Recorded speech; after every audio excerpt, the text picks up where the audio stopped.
Order! Order! You are an incorrigible delinquent at times. Behave yourself, man!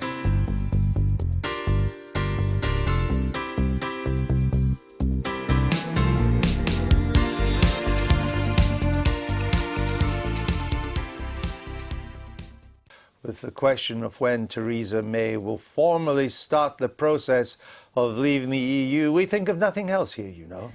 It's the so-called triggering of Article 50 of the Lisbon Treaty, which is actually not Article 50 of the Lisbon Treaty, but a protocol to the Maastricht Treaty. Are you still with me? Probably not. Last night, the Foreign Secretary, for it is Boris Johnson, suggested it was likely the government would invoke Article 50 early in the new year. Well, the government is working towards an Article 50 letter, which, as you know, will be produced probably in the early part of next year. That's still a subject for discussion, but, you know, what is clear, I think, to our friends and partners in the EU is two broad principles. We're not leaving Europe, though we are leaving the EU treaties. We do want to have the closest possible trading relationship, and it's very, very much in their interests to achieve that. The Foreign Secretary's statement wasn't entirely backed up by Number 10, though sources just repeated the official line that Article 50 won't be triggered this year. Well, this morning, another senior EU figure, the President of the European Parliament, a German MEP called Martin Schulz, he made it clear he wanted Theresa May to trigger this Article 50 business as soon as possible. There were no assurances for a timetable. We had an exchange of views about the position, the known position. Both sides know. Government is insisting that they need more time to prepare the negotiations because of the complexity of the whole project to leave the European Union. On the other hand, we insist to trigger Article 50 as soon as possible because we believe that uncertainty is not healthy, neither for economy in the United Kingdom nor for the whole political system in the European Union. Martin Schulz of the European Parliament. Our Ellie is in Downing Street, which of course she feels very at home there. Ellie, Boris Johnson really just said what is the working assumption here in Westminster, didn't he? That at some stage between the beginning of the new year and Easter, Mrs May will trigger Article 50. That's what we expect, isn't it? Yeah, lots seems to have been made of this morning, but actually, like you say, Andrew, I think this is kind of what we were all working on anyway. I mean, there was that mild slapdown from Number 10 from Mrs May's spokesman in which she pointed out that it is indeed Mrs May's decision when Article 50 is triggered, that she will only make that decision when it is in Britain's interest. But yeah, what Boris Johnson said was essentially what everyone else has been working on. I think it's probably worth having a quick look back at exactly what it means, Andrew, as well. I mean, we keep talking about Brexit being like some kind of divorce between Britain and the EU. Well, if Brexit is indeed the divorce, then Article 50 is essentially the bit with the lawyers, if you like. They're deciding who gets the CD collection and who gets control of the dog.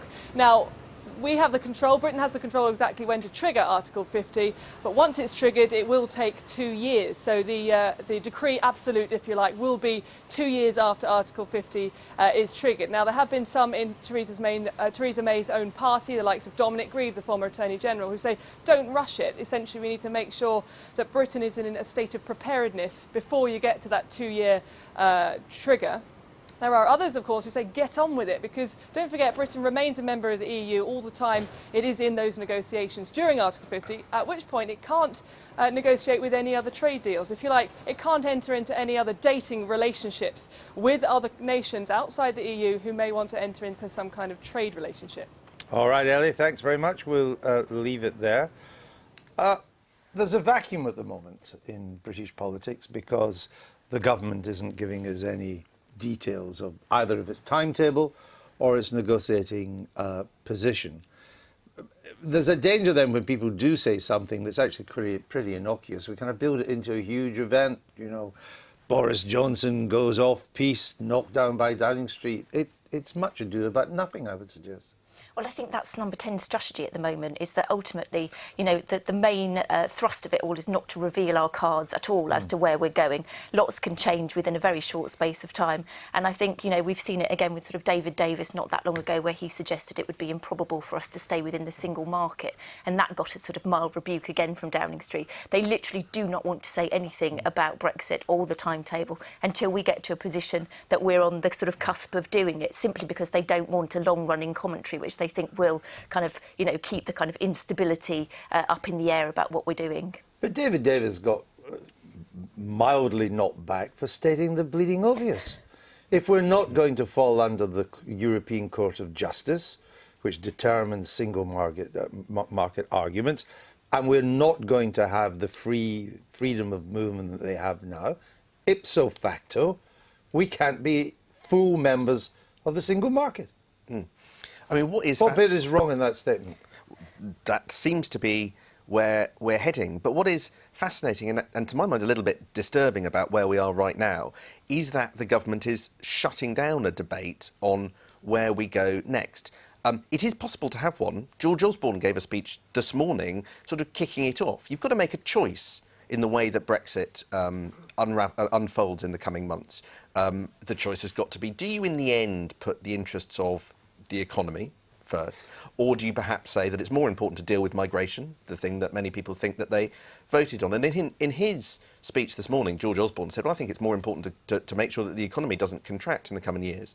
But it feels to me like Theresa May has taken the decision that the most important thing that she's got to do is that thing that she was thwarted from doing all the way through the coalition years by the Treasury, which was to take action that means that you can actually reduce net migration numbers. And I think that we've got to have a debate, a healthy debate, about the consequences of that and the options available to us. And we're not doing that because no government minister, those people with the biggest megaphones, are able to talk about it. So I think we're in a quite weird position whereby Downing Street stamps every time somebody says anything. Now, on this occasion, it's a fairly innocuous thing, the timing of Article 50. David Davis may well be right about where we go, but if so, that's a big choice for Britain. Let's talk about it, about the costs and the benefits. It's early days and there's a Tory party conference coming up. And they're going to have to talk about it there with a whole day. And Martin Schulz saying that he wants Britain out by sometime 2019. Well, again, that's not controversial. That's almost exactly the government's timetable. If Mrs May triggers Article 50 by, say, March of next year, which is when I think it'll be roughly then, there's then a 2-year process that takes you to, March 2019, when it all comes to a halt. So they're on the same side on that timetable. They are. I mean, there has been some speculation that there could be some delay because of the elections which are taking place in sort of mainland Europe. But, I mean, ultimately, as we've said, I mean, I think, you know, what he said, as you've said yourself, is fairly innocuous and probably pretty accurate. But I think it is just wanting to maintain some kind of control on this. Yeah. But they have got a whole day of talking about Brexit on the first day of the Conservative Party conference. She's speaking twice this time round. Should we wait and just go to on the second day then? Well, maybe, but you've got all the Brexiteers speaking on the Sunday, so they'll have to say something. All right, well, they'll have to say something, you're right, and who knows, maybe she'll surprise us. You can see the full interview with Martin Schulz on the BBC News channel at 5 o'clock this afternoon. And we're just getting some breaking news here that Jim O'Neill has resigned from his UK Treasury post. You probably haven't heard of him. He used to be he was the chief economist at Goldman Sachs, the massive investment bank. I think he was the one that invented the acronym BRICS for Brazil, Russia, India. What was the S for? China. South Africa? No. I'll come back to me in a minute. Anyway, BRICS was Brazil, Russia, India, China. That's who it was. The S was the plural of it. He got a job in the government. I think it's an unpaid job because he's rolling in it anyway. They've made an elected member of the upper house, and he was involved in a number of things, including with the Northern Powerhouse. But he's resigned. Do we have any idea why he's resigned? Well, look, Jim O'Neill's job was basically two things. It was to nurture the Northern Powerhouse and to ensure that relations with China were smooth. And it just looks as if Theresa May isn't terribly keen on either of them, although she just about has used the phrase Northern Powerhouse and just about brought herself to talk about the golden era. She used it 4 times in an article in the Manchester Evening News. But she's also, but other ministers also talk about the Midlands Powerhouse, and there have been some. I think some aides in Street were thought to be going around saying, I think that George Osborne's Northern Powerhouse only amounts to But looking after two right, or but do three we think different that's why he's towns. gone? And we think that that kind of feeling, that it wasn't very important, is one of the reasons that he's gone. OK, well, if you haven't heard him before, now he's resigned, you probably will hear of him. Now, 3 months after the Brexit vote, the main players charged with preparing the UK's route out of the EU are still apparently not on the same page. Boris Johnson's suggestion that the UK will begin formal Brexit negotiations early next year has been rebuffed by Downing Street, and Martin Schulz, the President of the European Parliament in Britain, to try to gauge the thinking around the exit strategy, says he's none the wiser. Our Europe editor, Matt Fry, reports. Brexit means Brexit. Brexit means Brexit. Brexit means Brexit, and we're going to make a success of it. Britain voted 3 months ago to the day, but it seems like an eternity filled with words. People want to know what Brexit will mean. Simply, it means leaving the European Union. Brexit must mean Brexit, but that in no sense means the end of Britain's commitment, participation in Europe. Well, I think it's a leap into 1,000 years of British history. Forget the next 1,000 years. What about the next few months? Is there a plan? Is there even a date for triggering Article 50 that starts the divorce proceedings with the EU? That's what the President of the European Parliament, Martin Schulz, has come here to find out. You've just spent the last few days talking to various members of the government here in London. Have you come away with any clearer impression that this government knows what it actually wants and what it is doing when it comes to Brexit? After the meeting with Prime Minister May and the advisors of the Prime Ministers, my feeling was that they are undecided what to do and to which moment they should trigger Article 50. Undecided? Yeah, it was a debate with some different opinions, especially about the timetable, but that was not new. I knew that already before coming, but the Prime Minister was quite clear. We have still to consider what is the best and appropriate moment. Can you, in Brussels, can the rest of the European Union deal with this indecision?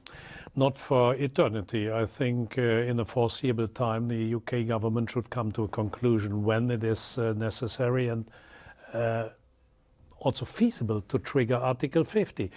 But the message from our side is you should not wait too long, because uncertainty is economically and politically unhealthy for both sides, the European Union and the United Kingdom. The Foreign Secretary Boris Johnson said that anyone who suggests that you can't be a member of the single market without opting out of the freedom of the movements of people is talking baloney. Are you talking baloney? Yeah, I understand better why Prime Minister May gave that responsibility to Mr. Davis, and therefore I think it is in the hands of a known ministry and not of the Foreign Secretary. So hang on, you're saying that you understand why Prime Minister May gave the very important job of negotiating Brexit to someone other than the Foreign Secretary Boris Johnson? There must be a reason. I have no explanation that the complexity requires a known ministry. Is the departure of Britain from the EU also the European Union's failing? 45 years, the United Kingdom couldn't decide what to be, a full-fledged member, a half member, a member involved in some political areas, in other not. This wavering was not decided in Brussels. But what do you need to do in Brussels to prevent the cancer of populism, right-wing and left-wing, combined with a stagnant economy and a refugee crisis on Europe's doorstep? What do you need to do to prevent that from bringing down the whole European project? To try, first of all, to win back trust of citizens. The biggest problem we have is this loss of trust, that all the problems you just mentioned are still manageable by the institutions locally, national and European. This is not only European institutions. This mistrust is also affecting national institutions.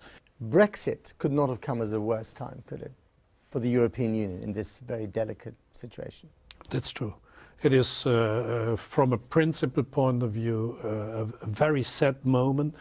that such an important country is leaving the European Union, and it is in the worldwide development we are facing in these turbulent times, it is really an element weakening Europe. The Indian summer is coming to an end, the winter of reality beckons, and all we need now is an actual plan. Matt Fry reporting there. Now, Theresa May has only been Prime Minister for 3 months, but today she suffered her first resignation. Lord O'Neill is the former Goldman Sachs chief economist appointed by the former Chancellor, George Osborne, to spearhead his Northern Powerhouse plan to revive the economy in the north of England. And not only has he walked out of the government, but he's also quit the Conservative benches in the Lords too. Our political correspondent, Michael Crick, is in Westminster. So, Michael, what do you make of all this? Well, I do think that Lord O'Neill's departure is yet another sign of the way in which George Osborne's influence in the Conservative government is virtually vanished. Jim O'Neill, though, was not a typical minister. I don't think he'd ever voted Conservative in his life. He certainly wasn't a party member. He only took the Tory whip in the Lords because you have to be a minister. And his big issues were why he joined the government, the Northern Powerhouse, promoting Britain's relationship with China and India and other emerging economies. And it was clear as long ago as July that he was worried about the direction on those issues that this government was taking under Theresa May, and that he was thinking of resigning. Indeed, I spoke to a friend of Jim O'Neill's who even was so worried about what was happening in Number 10 that they referred to a couple of Theresa May's advisors as the evil twins in Number 10. Now, it looked like in the last few days maybe Theresa May had done enough on these issues, particularly with the Hinkley Point decision, to keep Jim O'Neill on board. And some people in Whitehall have found this decision today rather surprising. He wrote to Theresa May saying, "I'm pleased that despite speculation to the contrary on both these issues, both these issues appear to be commanding your personal attention." Hardly a ringing endorsement, that. Michael, thanks very much. Well, joining me now from West London is the former Arts Minister, the Tory MP, Ed Vaizey. Mr Vaizey, reading between the lines, Lord O'Neill was clearly worried about where Theresa May stood on the Northern Powerhouse and on China. Are you worried? No, I'm not, and I don't read too much between the lines. I think people are human. I think Jim O'Neill came into this government really much at George Osborne's personal behest. He was given a sort of clear role by George Osborne, but things have now changed. There's a new administration. I think he's just looked at his own personal situation and decided he'd prefer to pursue other interests. But I don't think it's a snub to Theresa May. I don't think you have to read between the lines. OK, but things certainly have changed. You admit that. And one of the things that's changed is a lot of your ideas championed by you and some of your old comrades, have been jettisoned. To the extent that the new UKIP leader talks about Magpie May nicking their ideas on things like, for example, grammar schools. Well, I think, you know, the grammar schools initiative is a new development from Theresa May, but it's had support from previous ministers. People like Michael Gove have certainly not dismissed it out of hand. And of course there will be changes. There's a new government with a new Prime Minister. It'd be amazing if she didn't start to pursue things that perhaps have been on her own personal agenda. And I absolutely appreciate that for the media, well, we'll see how things develop, but I mean, the Green Paper is being developed, and I think, you know, the Jim O'Neill position is a position that many people take, which is there have been huge successes in education policy. There is room to debate the role of grammar schools and potentially to increase their role, but also I think it's right to keep focused on the successful policies that have also been pursued. But I think the fundamental point is that Theresa May is a new Prime Minister. She's entitled to pursue her own agenda in a range of different areas. She's entitled to say, let's have a look again at Hinkley. This is a huge decision for me to take as Prime Minister. If the buck is going to stop with me, I'm going to check it out over the summer. I'm going to read into it and check that I'm comfortable with this decision. But people are trying clearly to kind of manufacture some sort of internal Tory war. That's not what it feels like to me. So it feels like a great love and everybody's on the same page, for example, on grammar schools then? Well, I think people will debate grammar schools. There may well have been things that Michael Gove was doing as Education Secretary that some people felt uncomfortable with. But I think in terms of strong support for Theresa May and what she's trying to do, both in terms of having her own agenda and also trying to make sense of Brexit, which again is perfectly sensible to pause and think about what we mean by Brexit and what the parameters are, I think, yes, she does have strong support throughout the party. And you've admitted very openly that you don't know Theresa May. Can you have a stab at defining Mayism now? That's a very good question. I don't know Theresa May. I genuinely thought she was a fantastic Home Secretary, and I think she balanced being a sort of a safe pair of hands, if you like, with actually being quite challenging. And she challenged, for example, the Police Federation, and she challenged the police on issues like the treatment of black and minority ethnic people. So I think she can be, and is potentially going to be, potentially quite a radical Prime Minister. But do I personally know what her full agenda is? No, I don't. I haven't read all the things that I'm meant to have read to understand Mayism. But I think that combination of a steady pair of hands, but also prepared to be radical and confront vested interests, I think are good qualities. Ed Vaizey, you're the most loyal sacked minister I've ever come across. Thank you very much.